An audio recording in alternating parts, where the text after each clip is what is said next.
Câmara Municipal de Bauru realizou sua primeira sessão legislativa virtual, em ambiente totalmente online.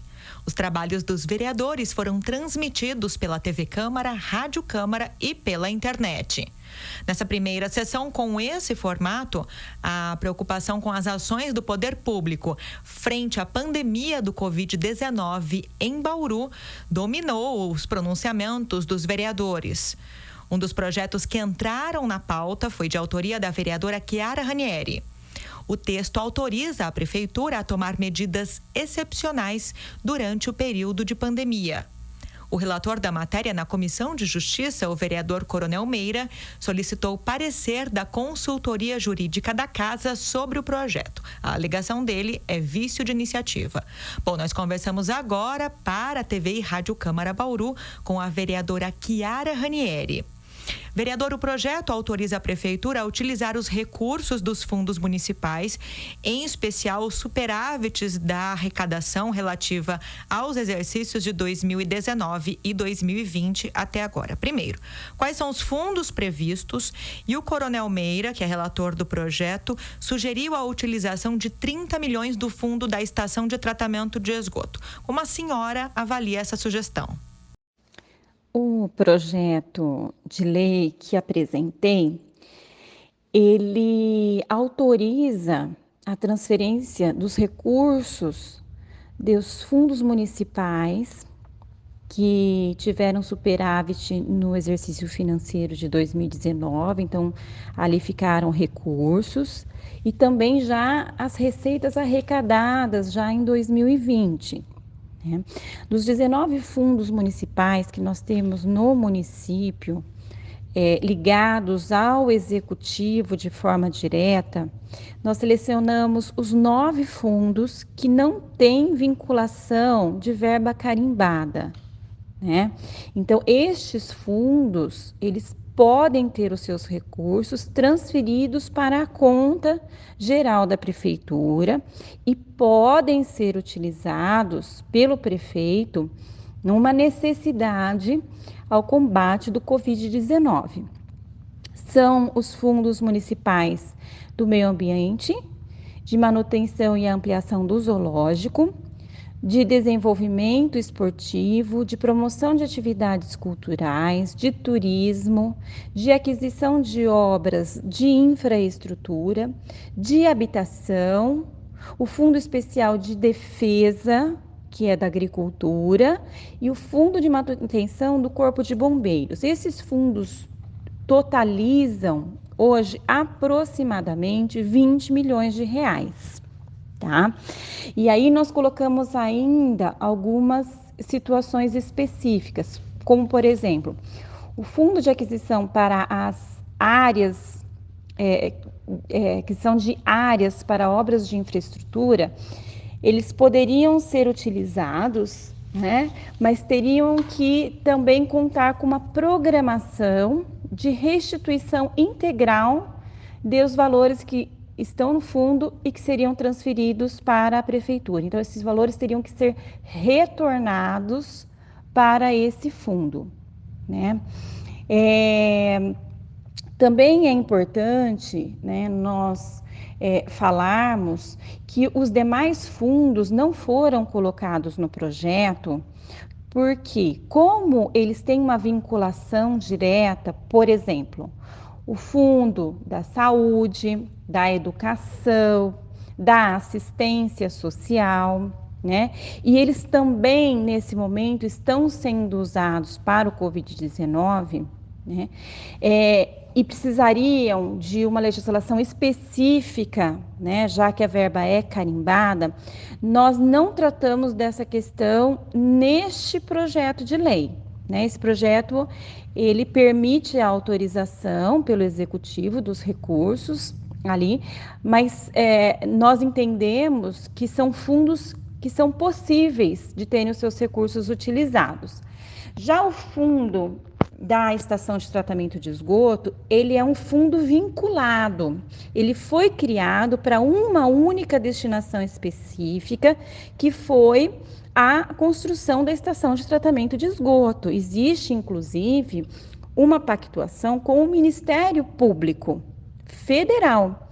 E esses recursos, para serem utilizados, precisariam necessariamente obedecer uma nova pactuação com o Ministério Público, né? Então, não cabe a esta vereadora propor algo assim. Então, este fundo sim precisaria de um tratamento especial junto do Ministério Público, né, um acerto da possibilidade de utilização desses recursos. Porém, o que nós entendemos? Nós temos hoje na Câmara Municipal uma comissão especial de inquérito, né, sobre a estação de tratamento de esgoto. E recentemente nós tivemos uma oitiva nessa comissão com os representantes, né, da construtora da estação de tratamento de esgoto, da Com Engenharia. E nesta oitiva, o representante que participou e conversou com a comissão, ele afirmou que poderia, eventualmente, não concluir a obra. E alegou que não concorda com o projeto da forma como ele foi concebido. Então, por divergências técnicas, a Com Engenharia poderia não concluir a obra. Não concluir a obra significa que nós teríamos uma paralisação, e a consequência disso é muito séria, porque como nós temos o recurso neste fundo para a estação de tratamento de esgoto, mas recebemos recursos a fundo perdido para essa construção, e a grande maioria do recurso que foi empregado até agora para a construção dessa estação foi desses recursos a fundo perdido que vieram do governo federal, é possível que o município tenha que devolver os recursos que vieram do governo federal. Então, é uma situação muito séria que pode acontecer se houver uma paralisação da obra. Então, se isso acontecer, nós teríamos que contar com os recursos do nosso fundo municipal para o tratamento de esgoto, o FTE. Então, eu acho que é uma medida bastante preocupante do ponto de vista de utilizarmos um fundo que talvez nós tenhamos que realmente empregar esses recursos para a construção dessa estação. Vereadora, o projeto também prevê medidas que podem evitar a demissão dos trabalhadores contratados por empresas que prestam serviços à administração municipal. Ou seja, mesmo com a suspensão temporária desses contratos ou desses serviços, a prefeitura ficaria obrigada a arcar com os vencimentos dos funcionários. Qual seria o impacto dessa medida para o município, tanto sob o viés econômico quanto o de amenizar uma possível demissão em massa de trabalhadores na cidade? O projeto também autoriza a prefeitura a manter o pagamento mensal dos contratos, como também medida excepcional naqueles ajustes para os quais for indicada a suspensão total ou parcial dos serviços, deduzidas as despesas diretas e indiretas que efetivamente deixam de incorrer, e garantindo o pagamento das despesas devidamente comprovadas com pessoal e encargos dos trabalhadores que deixem de prestar os serviços em razão da emergência e da calamidade pública, né? Nesse sentido, as ausências dos trabalhadores terceirizados, né, seriam consideradas faltas justificadas, tá?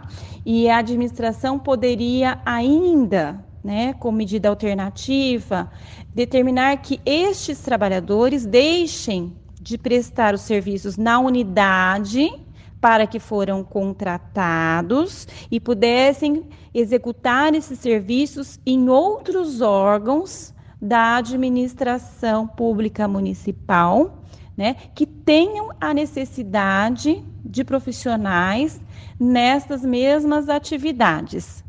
Vereadora, a matéria ainda propõe a ampliação do prazo de validade dos concursos públicos na área da educação para até o final deste ano. A Prefeitura já teria sinalizado informalmente de forma positiva para essa demanda?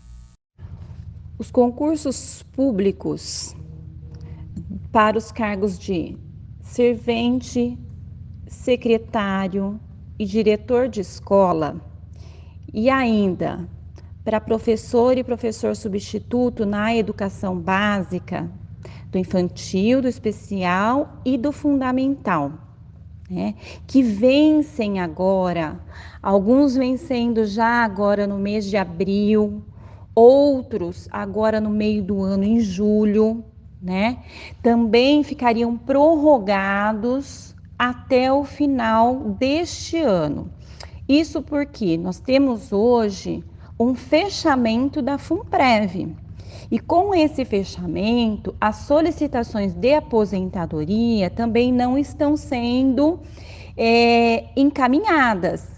Então, se nós não temos pessoas se aposentando na educação e as escolas estão neste momento fechadas, aqueles que poderiam ser chamados para assumirem vagas para estes cargos na educação não teriam a possibilidade nesse momento, né? Então, é uma medida que, no meu entendimento, garante que na volta da educação a funcionar normalmente e a FUNPREV também, as pessoas que passaram nesses concursos podem ainda serem chamadas até o final do ano. Ok, nós agradecemos então a vereadora Chiara Ranieri, que conversou conosco para a TV e Rádio Câmara Bauru. E agora vamos a uma informação de prestação de serviço. A Secretaria de Desenvolvimento Econômico do município está orientando os trabalhadores bauruenses que ainda estão atuando de forma presencial para que se protejam o máximo possível. Para isso, devem ser adotadas práticas de boa higiene, como a adoção da forma correta da limpeza das mãos, a desinfecção de objetos e superfícies, a prioridade para o serviço interno quando houver essa possibilidade, especialmente para os trabalhadores que estão no grupo de risco, e o uso das máscaras de forma segura. Esses protocolos foram estabelecidos pelo Ministério da Saúde e são fundamentais para evitar a disseminação do Covid-19. Nós voltamos a qualquer momento com informações sobre a pandemia de coronavírus em Bauru e as ações do poder público para a contenção da doença da cidade. Fique sintonizado em nossa programação.